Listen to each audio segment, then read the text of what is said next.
नमस्कार दोस्तों, take mode में आपका स्वागत है। आज मैं आपको बताऊंगा कि थाईलैंड वीज़ा एप्लीकेशन आप इंडिया से हिंदी कैसे भर सकते हैं बिना किसी एजेंट के। तो सामने मैं आपको दिखा रहा हूँ एक चेकलिस्ट जो कि 6 से 7 पॉइंट की है, जिसके अंदर मैं डिस्कस करूँगा कि कैसे आप लोग इन 6 पॉइंट्स को नज़र में रखकर कैसे आप क्लियर कर सकते हैं। तो पहला पॉइंट बहुत ही ऑब्वियस है, जो कि है कि पासपोर्ट होना चाहिए आपके पास 6 मंथ वैलिडिटी का। अगर 6 से कम का पासपोर्ट है तो आप उसको प्लीज़ रिन्यू करा लीजिए। तो सेकंड पॉइंट एप्लीकेशन फॉर्म है, जो मैंने आपको अभी दिखाया। मैं उसको डिस्कस करूँगा बाद में। तो पहले फ़ोटो के बारे में डिस्कस कर लेते हैं कि दो फोटो पासपोर्ट साइज फ़ोटो होनी चाहिए और उनका पर्टिकुलर साइज़ होता है फ़ोटो के लेकर। तो 3.5 × 4.5 सेंटीमीटर उनका साइज़ होता है। मैं इसके बारे में बाद में भी डिस्कस करूँगा। तो चौथा पॉइंट होता है covering letter of the company.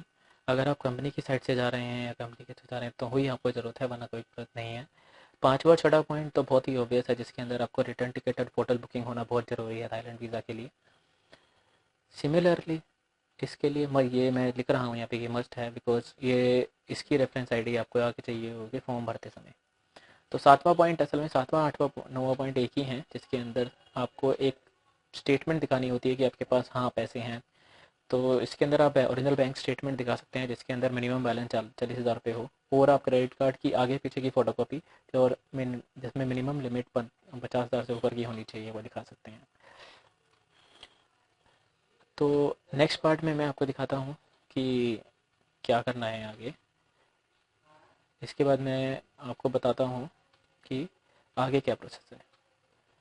इसके बाद फ़ोटोग्राफ का साइज़ डिस्कस कर लेते हैं। फ़ोटोग्राफ का साइज़ का मैंने पहले ही बताया 3.5 × 4.5 के बराबर होना चाहिए, और 2 मंथ 3 मंथ से ज़्यादा पुरानी फ़ोटो नहीं होनी चाहिए। इसमें वीज़ा की फ़ीस जो है 2,000 रुपये होती है सिंगल एंट्री की, और डबल एंट्री की 4,000 रुपये है इस समय। इसमें VFS ग्लोबल जो एक कंपनी है वो भी अपना एक हिस्सा लेती है, जिसको 335 रुपये लिखा हुआ है जो मैंने आपको। एक DD बनाना होता है और आप कैश में भी दे सकते हैं। The royal embassy new Delhi के हिसाब से आप जाके कैश भी दे सकते हैं अगर आप जा रहे हैं। तो ये सब बिजनेस डेज में होता है, तो आप मंडे टू फ्राइडे कभी भी चले जाइए सुबह 8 बजे से 11 बजे तक। और कलेक्ट आपको पासपोर्ट देना होता है, तो आपको कलेक्शन जो है वो मंडे टू फ्राइडे 2 से 6 बजे के बीच में हो सकता है। तो चलिए फिर आगे चलते हैं, जिसके अंदर मैं आपको एप्लीकेशन फॉर्म बताऊंगा कि कैसे भरना है पूरा। तो ये मैंने फॉर्म एडिटर मोड में खोल रखा है। इसको मैं आगे डालता जाऊँगा कि कैसे आप अपना नाम डाल सकते। नेशनैलिटी, तो आप सबसे पहले कॉलम में नेशनैलिटी भर दीजिए। मैं इंडियन से हूँ तो इंडिया भर दूँगा। सिमिलरली इसमें नेशनैलिटी एट बर्थ में आप अपना न्यू दिल्ली इंडिया भर दीजिए पूरा। ऊपर में आप टूरिस्ट वीज़ा सेलेक्ट कर लीजिएगा, और नंबर ऑफ़ एंट्रीज़ में 1 डाल सकते हैं। तो डेट ऑफ बर्थ में सिमिलरली यहाँ पे डेट ऑफ बर्थ डाल रहा हूँ अपनी प्रॉपर। और डेट प्लस मैंने डाल दी है कि मैं दिल्ली का रहने वाला हूँ। मैं एटेस्टेशन आप भर सकते हैं दिल्ली, ओ सॉरी, सिंगल और अनमैरिड। डेट ऑफ बर्थ में अपनी डेट ऑफ बर्थ एग्जैक्टली सही भरिएगा जो आपके पासपोर्ट में मेंशन है। Similarly type of travel document में, ट्रैवल डॉक्यूमेंट में आप भर सकते हैं प्रॉपर पासपोर्ट भर सकते हैं। और इसके बाद पूरी डिटेल्स होती हैं, जैसे कि number, issue at date and expiry date, ये सब आपको पासपोर्ट के उसमें मिल जाएंगी। तो आप इसको एकदम सही सही भरिएगा, क्योंकि ये रिजेक्ट होने के चांसेस बहुत ज़्यादा रहते हैं। तो इसको एकदम करेक्ट भर के ठंडे दिमाग से आराम से भरिए। इसके अंदर आपको ऑक्यूपेशन में प्राइवेट जॉब लिख देना है, अगर आप प्राइवेट जॉब कर रहे हैं। अगर आप गवर्नमेंट जॉब कर रहे हैं तो वो लिख सकते हैं। तो अगर आप गवर्नमेंट जॉब वगैरह देखते हैं तो आपको सपोर्टिंग डॉक्यूमेंट दिखाने होते हैं। तो मैं सजेस्ट करूंगा, अगर आप प्राइवेट जॉब कर रहे हैं तो प्लीज़ प्राइवेट जॉब लिख के छोड़ दीजिए। सिमिलरली करंट एड्रेस भर सकते हैं इसके आगे। करंट एड्रेस में अपना असली एड्रेस भर दीजिए। और बाकी कॉलम बहुत ही आसान है। बस एक चीज़ का ध्यान रखिए, जब भी आप होटल बुक करें तो उसके बाद उनसे एक रेफरेंस आईडी जनरेट होती है, तो रेफरेंस आईडी ज़रूर ले लें। और उसकी होटल की डिटेल आपको यहाँ पर मेंशन करनी है। आप करंट एड्रेस में टेलीफोन नंबर और ईमेल एड्रेस अपना लिखते हैं। परमानेंट एड्रेस सेम होगा तो वही सेम पूरा दोबारा लिखना पड़ेगा आपको। इसमें आपको 2 कॉलम और हैं आगे जाके, जिसके अंदर आपको मेंशन किया जाए कि लोकल गारंटर और गारंटर। तो ये सेम चीज़ आपको होटल की डिटेल्स में मिल जाएंगी, अगर आपने होटल सही से बुक किया है। या फिर उनको कॉल करके पूछ लीजिए कि क्या क्या मेरे को डिटेल दे दीजिए। तो जनरली वो आपको एक नाम और एक फ़ोन नंबर दे देंगे होटल के प्रति। तो वो चीज़ भर दीजिएगा और वहाँ पर ऊपर की साइड पे 2 फोटो चिपका दीजिएगा।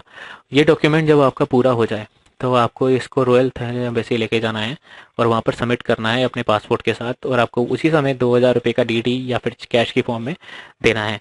जिसके बाद VFS ग्लोबल जो है वो आपसे 335 रुपये चार्जिंग फीस लेगा और आपका सबमिट कर लेगा। तो 4-5 दिन बाद वो आपको फिर से जाना पड़ेगा कलेक्ट करने के लिए, और आप लोग एक पर्टिकुलर फीस दे सकते हैं 200-300 रुपये, जिसके द्वारा वो करियर करके आपको डायरेक्टली घर पे भेज सकते हैं।